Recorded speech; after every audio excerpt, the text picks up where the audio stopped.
If your Dyson upright has no power and won't turn on at all, it's normally one of three things that's caused it: the switch, the cable, or the motor. Today I'm going to show you how to diagnose which one has failed without taking the entire vacuum apart.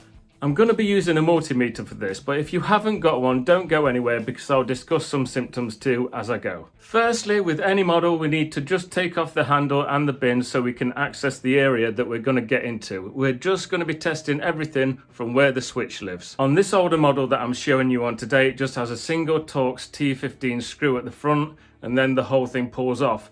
But if you have a newer one like a Dyson ball, I'm going to discuss these models as we go. There's going to be more screws and they're going to be on the back of the spine. They hold the cover in place and then the cover pulls off. If you can't test your switch, it's probably been a bit dodgy for a while. Kind of when you turn it on, it doesn't lock on as such and stuff like that to look out for on your switch.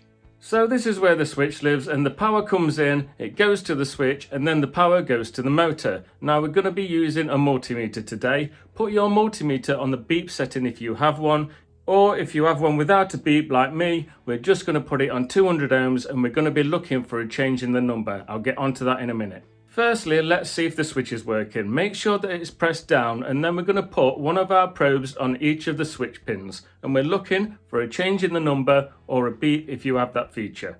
This will tell you that the switch is fine. If your multimeter isn't responding and it's just staying at 1, there's no beep or no change in number, again just check that your switch is pressed down, try it again, and if there's still no response, it's your switch that's dead.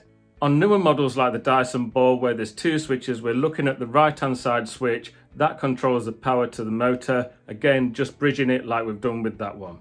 Now let's test the power cable. You're going to have power coming in on a blue and then the brown that goes to the switch. On the other end, you've obviously got the plug.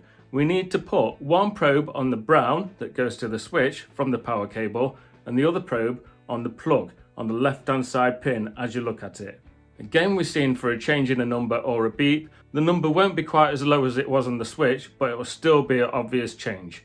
If that's all okay, do the same with the blue wire. We're going from the blue where it comes in from the power cable in the vacuum cleaner, and we're going to the other pin on the plug. Again, looking for a change.